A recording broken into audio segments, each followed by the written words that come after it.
E como é que foi a história da música na sua vida? Eu vi que você contou que com 4 anos você já participou ali daquele concurso. Sim. E então você sempre esteve envolvida com a música? Sempre tive envolvida com a música a partir desse momento, né? Uhum. A música, pra mim, ela ficou ligada com o meu relacionamento com o Espírito Santo. Uhum. Porque foi cantando que eu recebi o batismo do Espírito Santo. Então, pra mim, tinha uma relação muito grande da minha expressão de adoração, do nosso relacionamento mesmo, assim. Não que a música fosse a adoração pra mim, mas era uma expressão do meu coração pra Deus. Então, eu, com 6 anos, depois de batizado, eu já fazia parte do louvor da igreja. É engraçado, assim. Eu tenho algumas poucas fotos, alguns poucos vídeos, assim, mas a banda inteira, só adultos e tal, e eu ali, 6 anos, com o microfone assim, cotoco, assim, bem impressionante. Mas chegou, e eu fui crescendo, e chegou um tempo que eu passei a detestar a música. Nessa hora, inclusive, que nessa fase aí da minha rebeldia, né? Dos dois palavrões. Eu não queria... eu não queria saber de música. Porque na minha cabeça, como criança, a música estava ligada com a adoração. E não fazia sentido. A competição para mim não fazia sentido. A briga pelo poder, para quem canta melhor. Mas tá todo mundo adorando a Jesus? Quem toca, mas não... Peraí, para mim não fazia sentido. E, enfim, retomei isso. E comecei a compor muito cedo também. Compus a primeira, eu tinha 8 anos. E comecei a compor com 12 anos, gravei ao vivo o primeiro álbum, fazendo parte do ministério que eu era antes. E, sei lá, 90% das músicas eram minhas. E aí o tempo foi passando e gravando e cantando e compondo e tudo mais. E eu me expressava assim, sempre me expressei assim, né? Então, pra mim, tudo que se tornava uma revelação, até hoje, tudo que se torna uma revelação se torna uma canção. E apesar de não ser minha paixão primária, né? A minha coisa sempre foi a dança. Então, mesmo?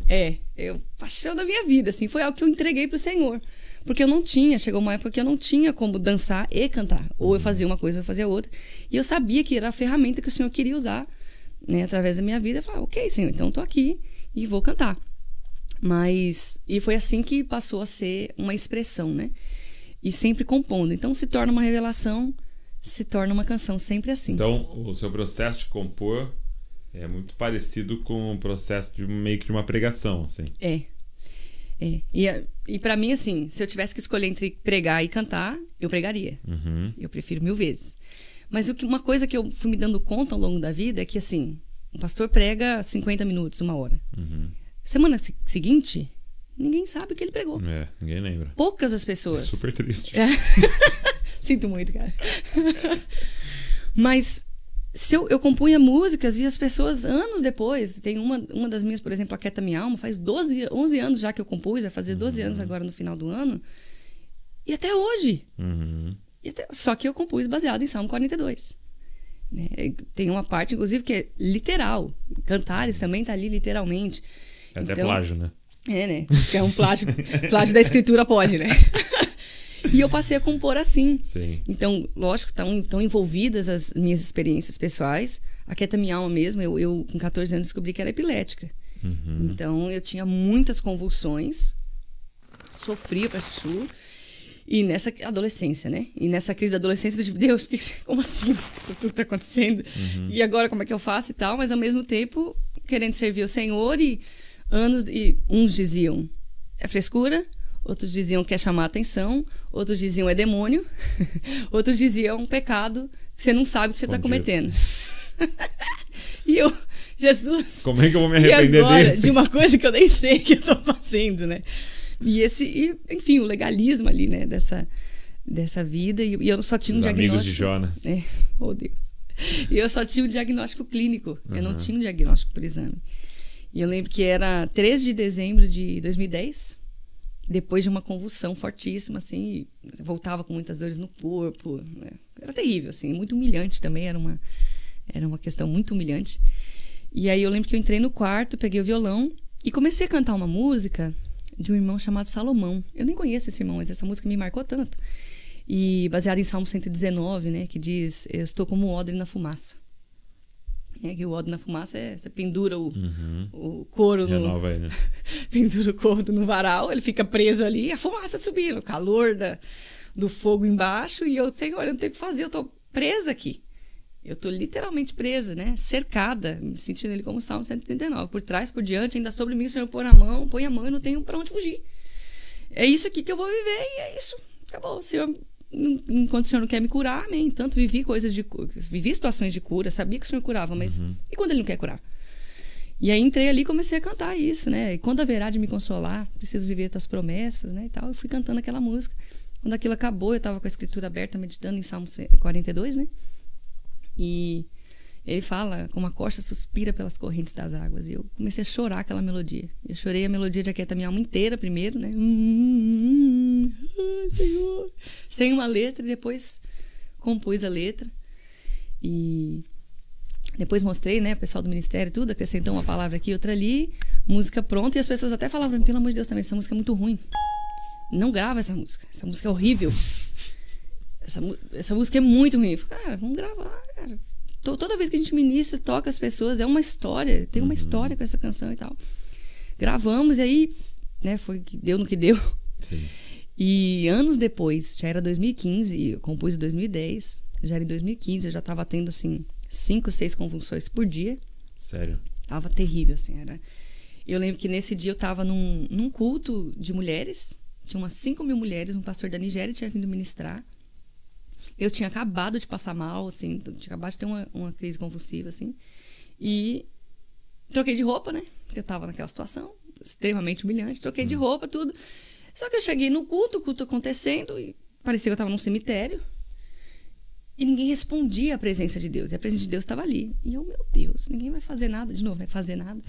Ninguém vai fazer nada. Não tem mais um fazedor nesse culto. Só eu. Só sobrei eu, Senhor.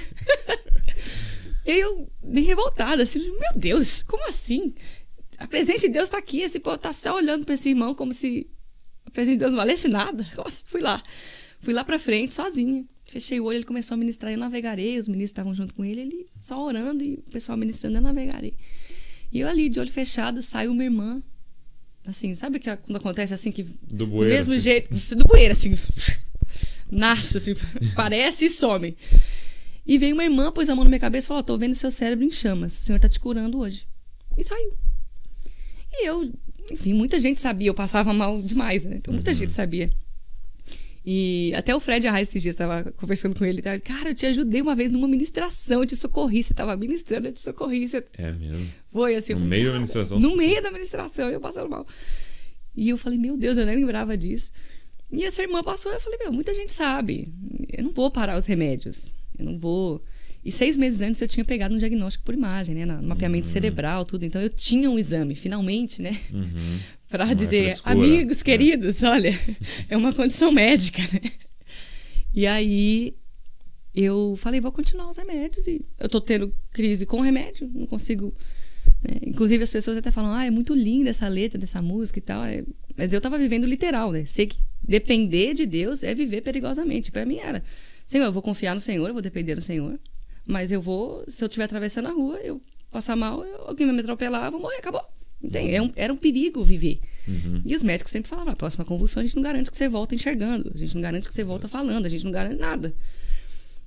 Com parada cardiorrespiratória, né, que eles chamam, enfim, tudo que você pode imaginar. E aí, eu falei, vou continuar os remédios. 20 dias depois, eu lembrei que eu não tinha tomado remédio, e me dei conta que não estava passando mal mais. E o Senhor me curou. Anos se passaram, fui refazer os exames, tudo. E até com o Dr. Aldrin, não sei se você conhece ele. E ele falou, Tamires, seu cérebro é perfeito. Não é de alguém que um dia sofreu disso e hoje está bem. Não, é de alguém que nunca teve. Fica cicatrizes, né? Fica sequelas, né? Fica... mostra, são descargas elétricas muito fortes. Ele falou, não, seu cérebro é como se você nunca tivesse tido nada. Então, assim, a música, pra mim, ela sempre esteve relacionada diretamente como relacionamento com Deus, mas ela também foi a ferramenta de uso para muita gente.